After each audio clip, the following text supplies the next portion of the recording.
Welcome to this presentation on abdominal and genitourinary injuries. In this lecture, we will discuss the types of injuries that can affect the abdomen and genitourinary system, their assessment, and appropriate emergency medical care. Abdominal injuries can be classified as either open or closed. These injuries may involve hollow or solid organs, each with different implications for treatment and patient outcomes. Closed abdominal injuries occur due to blunt trauma. Common mechanisms of injury include motor vehicle crashes, motorcycle crashes, falls, blast injuries, pedestrian collisions, rapid deceleration, and compression forces. One of the key indicators of a serious closed abdominal injury is the presence of blood in the peritoneal cavity, which causes acute pain. Other signs include abdominal distension, which may result from free fluid, blood, or organ contents leaking into the peritoneal cavity, as well as bruising and discoloration. Seat belts, while life-saving, can sometimes cause blunt abdominal injuries if improperly positioned. If the lap belt is placed too high, it may result in abdominal organ damage. Pregnant patients are particularly vulnerable to bladder injuries due to seat belt positioning. Proper seat belt placement is crucial to preventing injuries. As illustrated, the lap belt should be positioned below the anterior superior iliac spines of the pelvis, resting against the hip joints to minimize internal trauma. Open abdominal injuries occur when a foreign object penetrates the abdominal cavity, exposing the internal organs to external contamination. These injuries can be deceptive, so it's important to maintain a high index of suspicion. The extent of damage from an open abdominal injury depends on the velocity of the penetrating object. Low-velocity injuries involve knives and other edged weapons, while medium-velocity injuries result from smaller caliber firearms. High-velocity injuries stem from high-powered rifles and larger firearms. High and medium-velocity injuries create temporary wound channels due to cavitation. The pressure wave from a projectile transfers energy to surrounding tissues, which can result in severe internal bleeding. Even low-velocity injuries can damage internal organs. If the injury is located at or below the xiphoid process, it is important to assume that both the thoracic and peritoneal cavities have been affected. Evisceration occurs when bowel contents protrude from the peritoneum. This is both a painful and visually distressing injury. It is crucial to avoid pushing down on the abdomen. Instead, only perform a visual assessment and carefully cut clothing close to the wound, avoiding any material stuck in the wound channel. Hollow organ injuries may not present immediate symptoms, but can lead to serious complications.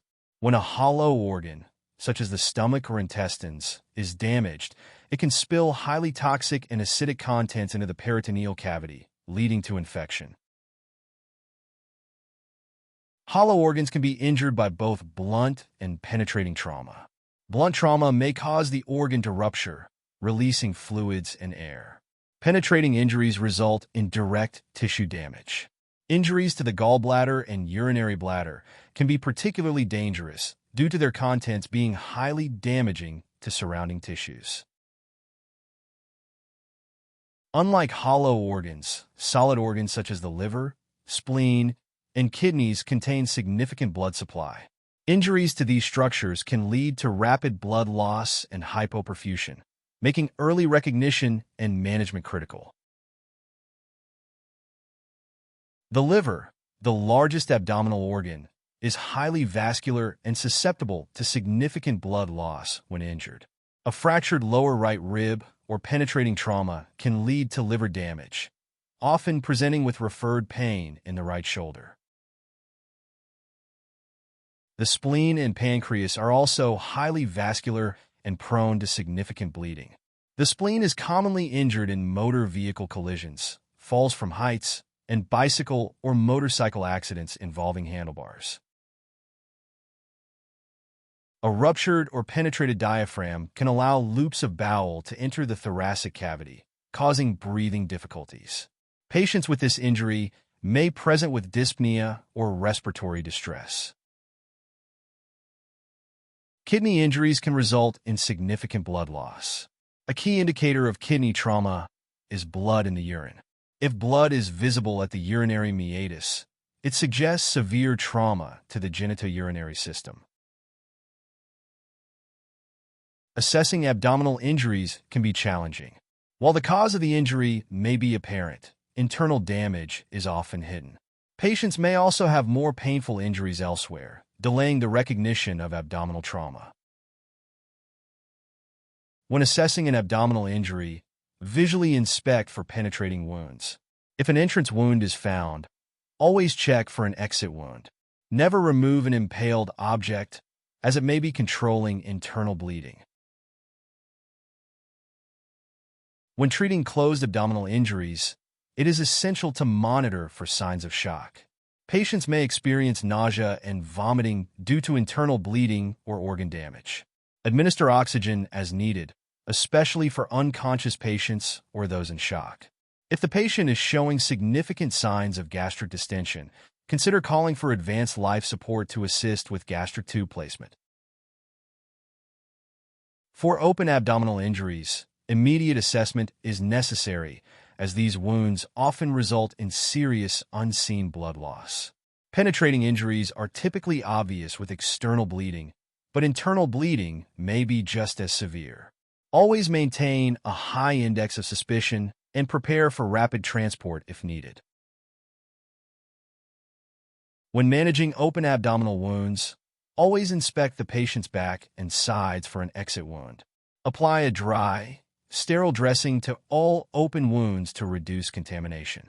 If a penetrating object remains in place, do not remove it.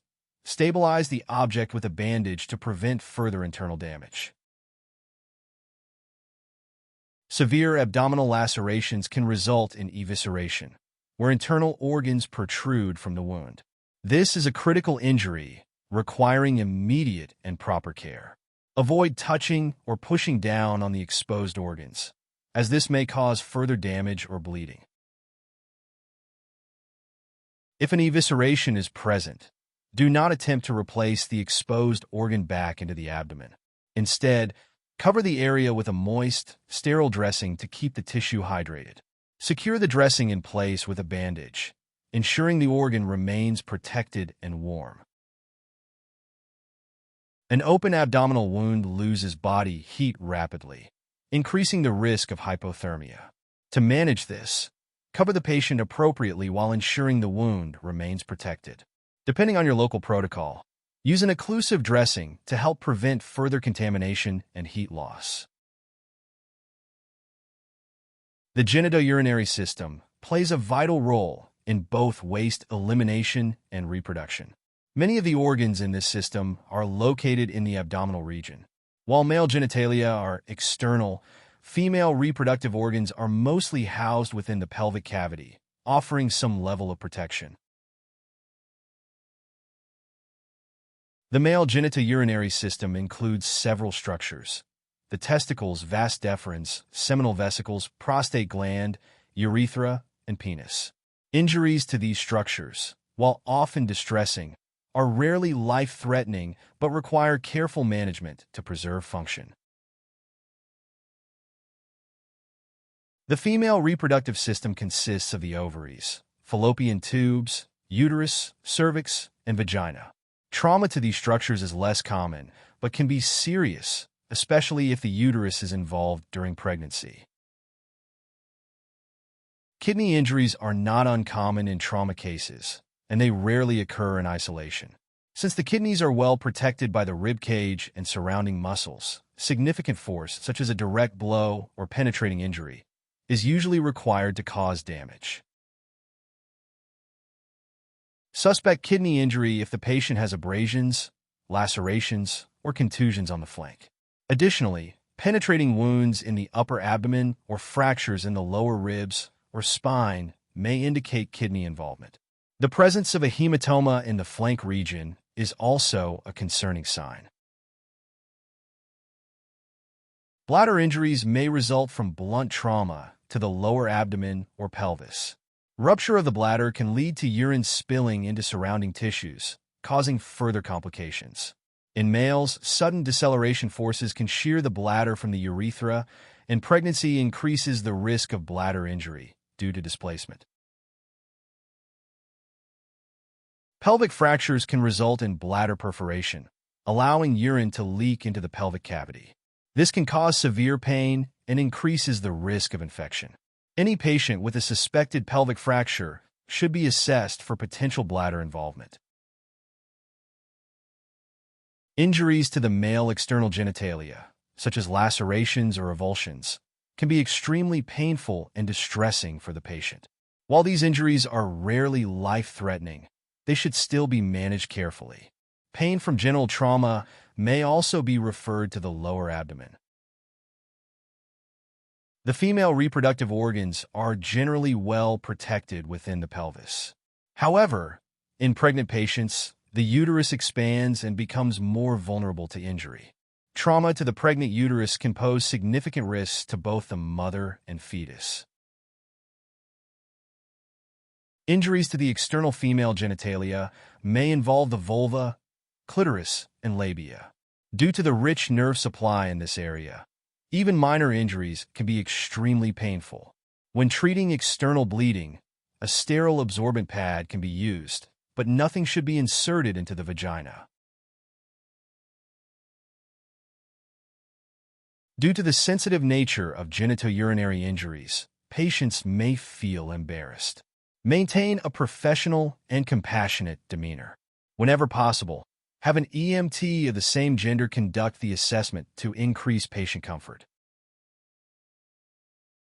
Kidney injuries can be difficult to detect, as they often do not present with obvious external signs. However, signs of shock and blood in the urine may indicate significant trauma. Immediate treatment includes managing shock, transporting the patient promptly, and closely monitoring vital signs en route. Suspect a urinary bladder injury if you observe blood at the urethral opening or signs of trauma to the lower abdomen, pelvis, or perineum. Bladder injuries often accompany pelvic fractures. If the patient shows signs of shock or other significant injuries, transport them as soon as possible while continuing to monitor vital signs. Injuries to the male genitalia can be extremely painful and distressing for the patient. The primary goal is to minimize discomfort while controlling bleeding. Use sterile, moist compresses on areas where skin has been stripped away. For bleeding wounds, apply direct pressure with dry, sterile gauze dressings. Never attempt to remove or manipulate foreign objects lodged in the urethra. If a patient experiences amputation of the penile shaft, controlling blood loss is the top priority. Apply local pressure using a sterile dressing. If possible, locate the amputated part, place it in a bag, and transport it with the patient to the hospital. In some cases, surgical reattachment may be possible. A penile injury can become severe if the shaft is bent sharply, leading to a potential rupture. This injury causes extreme pain, bleeding, and significant distress for the patient. These cases often require surgical intervention, so transport should be expedited. Lacerations to the penis can result in heavy bleeding. Apply direct pressure using a sterile dressing to control hemorrhaging. If the skin of the shaft or foreskin becomes trapped in a zipper and only a small portion is involved, gently unzipping may be possible. If a larger section is caught, it is best to carefully cut the zipper apart using heavy-duty scissors. Urethral injuries are relatively common, especially in cases of straddle injuries, pelvic fractures, or penetrating trauma to the perineum. It is important to assess whether the patient can urinate and check for blood in the urine. Any foreign objects protruding from the urethra must remain in place until they can be surgically removed in a hospital setting. Avulsion of the skin of the scrotum is a serious injury that may involve damage to the underlying contents. If this occurs, Preserve the avulsed skin in a moist, sterile dressing and wrap the exposed area with sterile compresses. Direct blows to the scrotum may result in testicular rupture or internal bleeding, which can be managed by applying ice packs to reduce swelling. Lacerations and avulsions of the female genitalia can be extremely painful. Treat these injuries by applying moist, sterile compresses and using local pressure to control bleeding. A diaper-style bandage may help keep the dressings in place. However, it is crucial not to pack dressings into the vagina, as this can cause further complications. In cases where foreign objects are lodged in the female genitalia, do not attempt to remove them. Instead, stabilize the object using bandages and ensure the patient receives transport to a medical facility for evaluation and removal. While these injuries are painful, they are rarely life-threatening. Rectal bleeding is a common complaint and can result from various causes, including sexual assault, rectal foreign bodies, hemorrhoids, colitis, or ulcers. While some cases may be minor, others may indicate serious underlying conditions.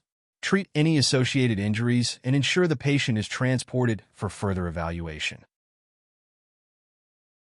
Sexual assault is unfortunately a common occurrence.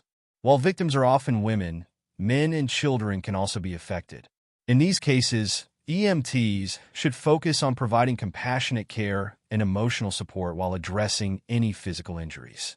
Be prepared to treat for shock and ensure rapid transport when necessary.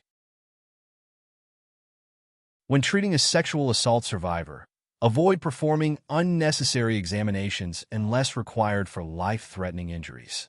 If bleeding is present, apply sterile dressings as needed. Ensure the patient is shielded from bystanders and provide them with as much privacy as possible. Thorough documentation of the patient's condition, treatment, and emotional state is also essential. Follow the established crime scene protocols for handling sexual assault cases. Advise the patient not to bathe, shower, urinate, or change clothing before undergoing a forensic examination. If oral penetration occurred, instruct them not to eat, drink, or brush their teeth. Minimize handling of their clothing and personal belongings to preserve forensic evidence. Whenever possible, assign a same-gender EMT to provide care, as this may help the patient feel more comfortable. Treat any medical injuries while maintaining privacy, offering emotional support, and reassuring the patient. Your role as an EMT is crucial in ensuring the patient receives the care and resources they need following such a traumatic event.